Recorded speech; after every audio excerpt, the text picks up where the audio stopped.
조갑제 TV 시청자 여러분, 여행 이야기를 한번 할까 합니다. 또는 역사 이야기도 되겠는데, 유럽을 여행할 때 한국 사람들이 특별히 관심을 가지면서 좀 편해지는 나라가 있습니다. 그 나라에 가면은. 그게 헝가리일 겁니다. 헝가리. 주로 이제 부다페스트에 많이 가는데, 이 부다페스트에 가면은 고향에 온 것 같기도 하고, 좀 분위기가 가라앉은 것을 느낄 겁니다. 뭔가 좀 우수에 차 있는, 우수라는 게 슬픈 아름다움, 뭐 그런 걸 좀 느낄 겁니다. 선입견을 가지고 봐서 그런지요. 그러나 이런 분위기에는 이유가 있습니다. 이유가. 우선 헝가리라는 나라가 만들어진 과정을 보면은 한국하고 직접 관련은 없지만은 간접적으로 약간 친근감은 있습니다. 서기 896년을 헝가리는 건국연도로 치는데, 이 무렵에 이 마자르족이 저 동쪽에서 나타나가지고 헝가리를 점령을 했습니다. 마자르족입니다.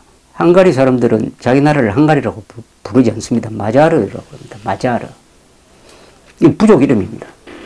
이 사람들이 볼가강 근방에 러시아 초원 지방에서 살았는데, 대충 인종적으로는 터키족, 투르크족이다, 이렇게 봅니다. 투르크족이었을 것이다. 투르크족은 또 몽골족하고 섞여서 거의 구분이 안 될 때도 있고 하니까 그렇습니다. 그 부다페스트에 가면 군사박물관이 있습니다. 제가 군사박물관에 가봤더니 깜짝 놀랐습니다.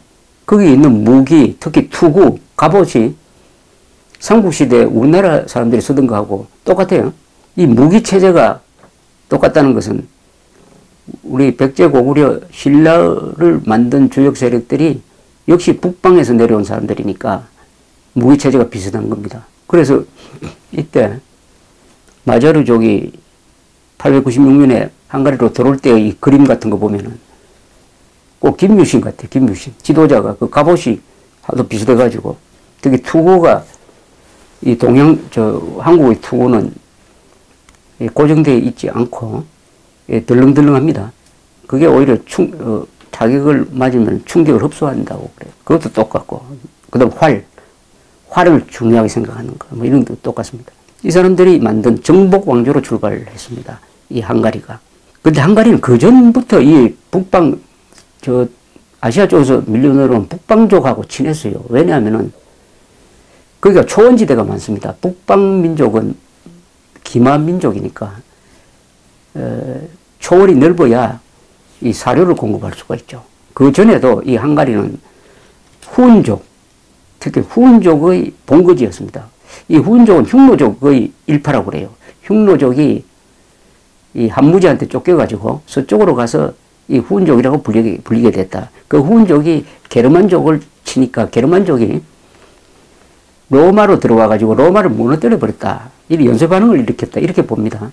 후운족이 한때 수십 년 동안 유럽을 공포에 휩싸이게 만들었는데, 이 사람들이 헝가리 초원지대에 근거지를 두었습니다. 그러다 보니까 그 헝가리에 사는 사람들이 아무래도 이 몽고족, 투르크족 계통과 혼인을 많이 해가지고, 지금도 사실은 그 몽고 반점을 가진 사람들이 많다고 그래요. 헝가리란 나라 이름은, 헝가리라는 말은 10개의 부족 연합체를 뜻하는 오노굴이라는 말에서 헝가리로 바뀌었다, 이렇게 이야기합니다. 한때 이 896년에 헝가리를 정복한 이 마자르족은 헝가리를 발전시켜서 굉장히 무시무시한 나라가 됐습니다. 그 뒤에 한 200년 동안 유럽 여기저기를 막 쓸고 다녔습니다. 기마 전술을 가지고. 심지어 스페인까지 쳐들어갔습니다. 그러다가 점점 힘이 약해지고 독일의 그 기사들하고 붙어가지고 지기도 하면서 그 세력이 약화되는 과정에서 이 사람들이 왕이 기독교로 개종을 합니다. 가톨릭으로. 그게 서기 1000년입니다. 왕이 스스로 기독교인이 되어버립니다. 이때부터 헝가리는 줄을 잘못 쓰는 나라가 됩니다.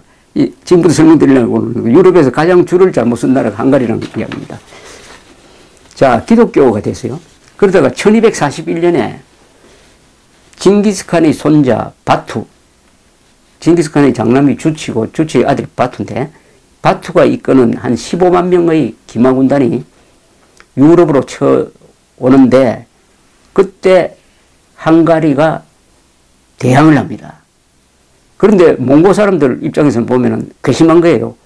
인종적으로는 우리하고 비슷한데 저 사람들이 기독교인이 됐다고 해가지고 우리하고 대항을 한다. 그래서 유달리 헝가리에서 잔인하게 대했다고 합니다. 결전이 이루어집니다. 아주 세계사적 의미를 가진 결전이 1241년 헝가리의 사조강이라는 강이 있는데 거기 무희라는 데서 붙어가지고 헝가리 군대 한 6만 명이 그냥 전멸을 해버립니다. 그러면서 헝가리 전역이 이 몽골군의 말발굽에 짓밟히면서 인구의 4분의 1이 죽었다고 합니다. 이 벨라 왕이라는 사람은 도망을 가는데 어디까지 도망을 가느냐 하면은 지금 크로아티아, 한국 사람들 요새 많이 가는 두브로브니크가 있는 그 크로아티아 해안, 아드리아 해의 해안까지 도망을 갑니다. 그리고 그걸 잡기 위해서 추격하는 과정에서 몽골군은 지금의 뭡니까? 코소보, 크로아티아, 그리고 달마티아 지방을 완전히 누비면서 그 벨라 왕을 추적하다가 몽골 황제, 오고대 황제가 죽는 바람에 회군을 하게 되는 거죠. 이렇게 되니까 인구가 4분의 1이나 줄은 이 헝가리가 조금 이제 정신을 차리려고 하는데 또 당합니다. 1526년. 이번에 또 누구한테 당하느냐.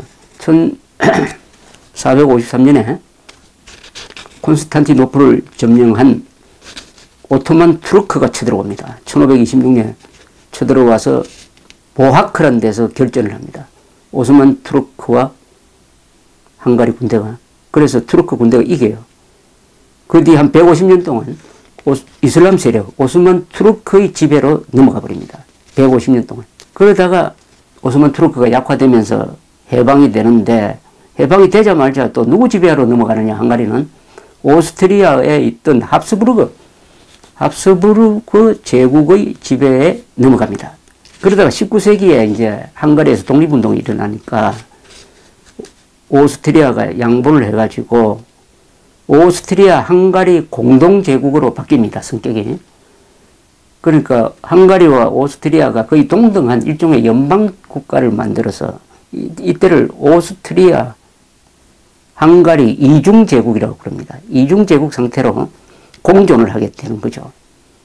이 헝가리는 한때 군사 강국이었으므로 주변에서는 그 주변이라 하면은 체코, 루마니아, 폴란드 등등 요 주변 국가에서는 중간 보수쯤 되는 나라입니다. 헝가리를 무시할 수가 없어요. 헝가리 하면은 사람들은 다 과거에 기마군단으로 유럽을 쓸던 상부정신이 강한 나라다 이런 인상이 강합니다. 일종의 지배민족입니다. 헝가리. 그러니까 오스트리아도 헝가리를 대우를 잘 해줘가지고 오스트리아 헝가리 공동제국으로 있다가 또 줄을 잘못 씁니다.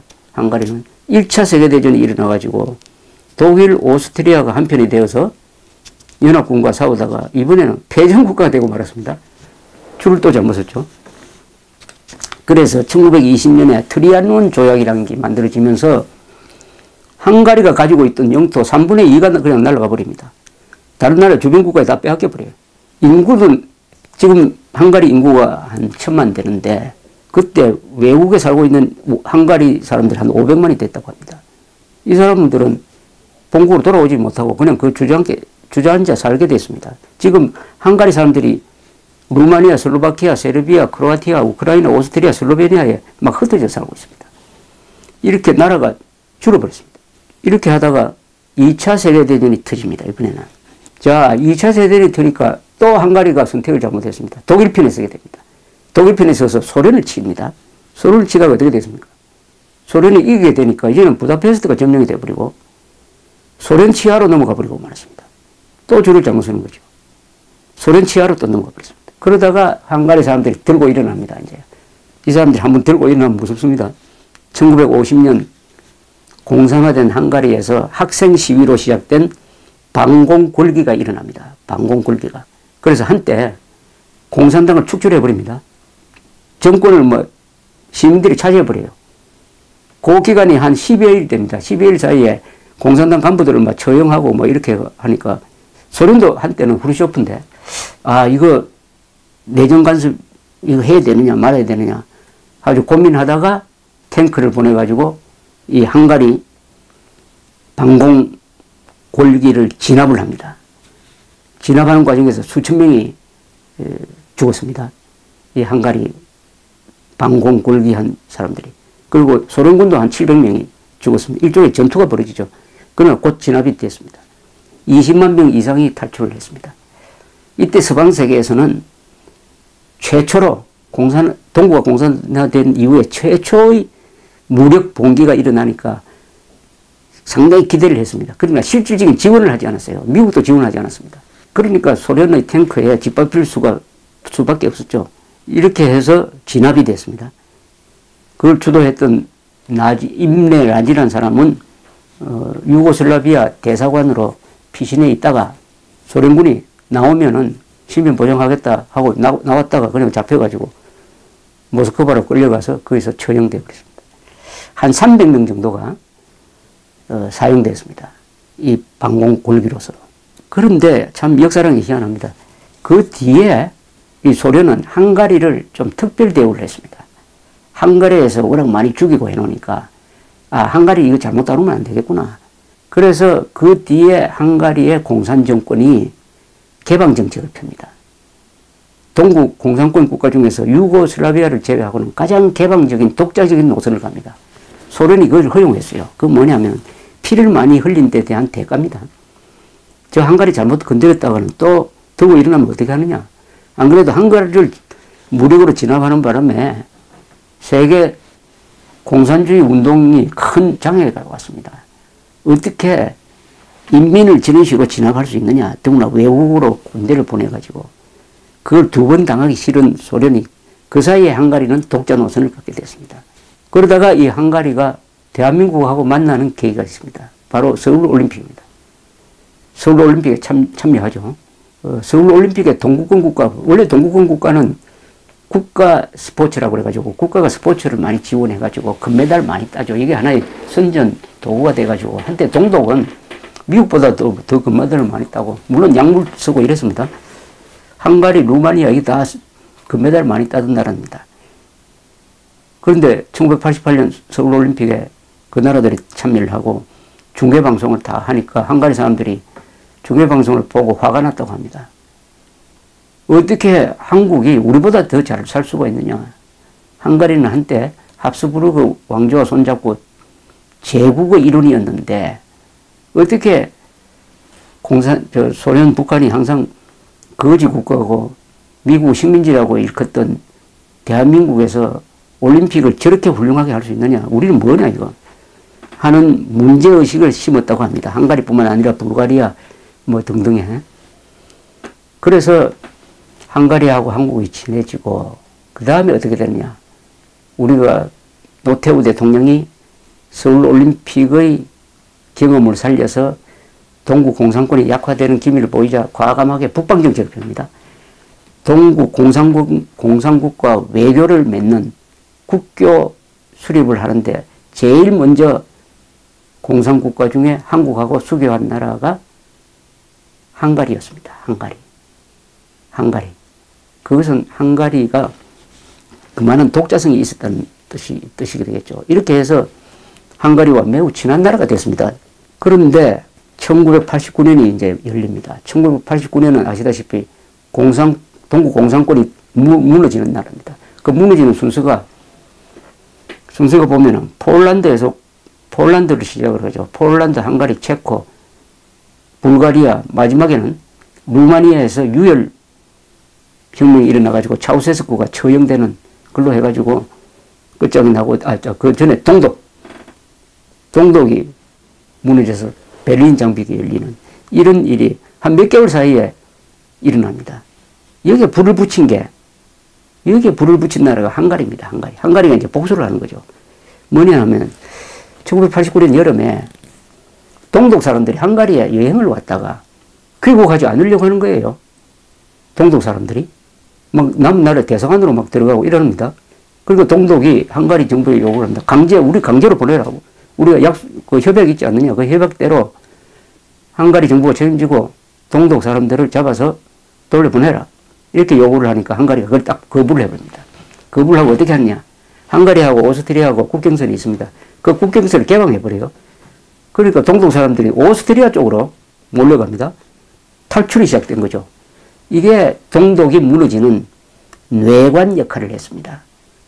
헝가리가 1956년 반공굴기 때 당한 복수를 결정적인 순간에 그런 식으로 해버리는 거죠.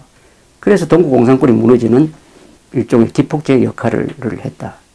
또 1989년에 맨 처음 한국과 수교했다. 뭐 이렇게 됩니다. 그 수교한 7년 뒤에 1996년에 제가 벤처 대통령을 인터뷰를 하러 갔습니다. 부다페스트에 가보신 분은 아시겠지만 그 다뉴브 강이 한복판을 흐릅니다. 다뉴브 강을 한복판을 두고 부다 지역이 있고 페스트 지역이 있습니다. 그래서 합쳐져서 부다페스트라고 하는데 부다 지역에는 왕궁이 있습니다. 언덕 위에 아주 큰 왕궁이 있죠. 그리고 페스트 지역에는 국회의사당이 있습니다. 그 국회의사당이 영국의 국회의사당을 본떠서 만들었는데 이 길이가 268m에 폭이 한 123m, 높이가 90m 되는 방이 691개가 있는 유럽에서 국회의사당으로는 두 번째로 큰 거기에 이 벤처 대통령의 집무실이 있었습니다. 약속이 되어서 만나러 갔는데 1층에서 엘리베이터를 타려고 달려갔습니다. 한 노인이 가방을 들고 있다가 먼저 타라고 하면서 우리 보고 먼저 타라고 하더라고요. 그 다음에 이분이 뒤에 들어왔는데 보니까 이분이 바로 괜초 대통령이었습니다. 괜초 대통령. 참, 이분이 소설가 출신입니다. 할아버지였습니다. 그래서 저 이야기 하면서 이분이 왜 헝가리가 평화적으로 공산주의를 무너뜨리고 민주화될 수 있었느냐. 그것은 민주투사들이 흘린 피의 덕분이다. 또 우리는 과거의 공산당 세력을 숙청하고 보복하지 않았다. 화해를 했다. 이렇게 말씀하는 것을 들었습니다. 그분도 반공굴기에 참여했다가 한 6년 동안 종신형 선고받고 6년 동안 옥살이를 하고 나온 분이었습니다. 그분이 쓴 소설, 단편소설집을 보니까 참 따뜻한 느낌이 들었습니다. 그때 체코에서도 하벨은 극작가 출신이죠. 하벨이라는 사람이 지도자가 돼가지고 그걸 벨벳 레보루션이라고 그럽니다만은 아주 스무스하게 공산당은 알아서 퇴장하고 또 집권한 민주도사들은 보복을 하지 않고 해가지고 별 탈 없이 민주화가 됐습니다. 그 두 지도자, 문학가 출신의 두 지도자가 대통령이 된 거죠. 소설가 출신의 괜츠 헝가리 대통령, 극작가 출신의 하벨 대통령 두 분 다 교양 있는 분, 이런 분들이 복수심을 통제해가면서 이 체제 전환기에 이 헝가리와 체코를 구함으로써 인명 손실, 쓸데없는 정치 보복을 삼가하게 했다. 뭐 이렇게 말씀드릴 수가 있습니다. 요사이 그러면은 이 헝가리 사정은 어떠냐면 헝가리, 폴란드, 체코 이런 나라는 과거에 찬란한 전통을 가진 나라죠. 민주주의도 해본 나라입니다. 또 신성 로마 제국에 소속되어 가지고 유럽의 문명의 한복판에 있었던 나라입니다. 그래서 수십 년 동안의 공산주의 압제에서 벗어나서 회복하는 속도가 매우 빠릅니다. 옛날의 전통으로 돌아가니까요. 지금 헝가리는 면적이 남한 비슷합니다. 근데 인구는 1000만 명입니다. 지금 1인당 GDP가 이 구매력 기준으로는 약 29,000달러입니다. 29,000달러니까 거의 한국에 지금 근접하고 있습니다. 그리고 이 범죄가 적어가지고 세계에서 가장 안전한 나라 랭킹에 15등 정도로 꼽히고 있고 삶의 질도 매우 높아요. 삶의 질도 뭐 한 상위층에 들고 있고 해가지고 이제는 참 안정된 나라. 과거에 줄을 잘못 썼다고 한다면은 줄을 한 번 잘 쓴 게 1988년 서울올림픽에 참석하고 한국에 대한 좋은 인상을 갖게 되고 공산주의에 대해서 절망하고 그리고 북방 외교를 하는 한국과 맨 처음 수교하는 게 중요하죠. 그게 1989년 올림픽 다음입니다. 하면서부터 동구 공산주의가 무너지고 특히 베를린 장벽이 무너지도록 하는 절묘한 외교적 선택. 오스트리아와의 국경을 개방해가지고 동독 사람들이 그쪽으로 통해서 서방으로 탈출하도록 만들므로써 동독 공산주의가 무너지도록 하는 이런 아주 현명한 선택을 함으로써 1000년 이상 줄을 잘못 썼던 헝가리가 오랜만에 줄을 제대로 쓰게 되어서 이렇게 잘 발전하는 나라가 되었으니까 참 다행입니다. 또 헝가리는 우리가 부르는 애국가 아닉테 선생이 부다페스트에서 음악 공부를 했습니다. 그래서 애국가의 헝가리의 민요 멜로디가 들어있다는 이야기가 있습니다. 그게 사실인 모양이에요. 부다페스트는 아주 음악이 리스트입니까? 피아노 잘 치는 분 등등 아주 비엔나와 거의 상도를 이룰 정도로 음악이 강한데 거기 아니테 선생이 유학을 갔다가 그 멜로디를 애국가에 접목시켰다. 여러 가지로 비슷한 종족적인 것도 있고 해가지고 헝가리하고는 친근감을 느끼는데 그 나라가 참 잘 된다니까 좋고 그 나라가 잘 되는데 서울올림픽이 일정한 역할을 했다고 하니까 자랑스럽기도 합니다. 그러니까 이제는 헝가리 가면은 슬픈 우수의 나라가 아니라 이제는 다시 일어나는 그런 약동하는 나라의 분위기를 느낄 수 있을 것이라고 생각합니다. 감사합니다.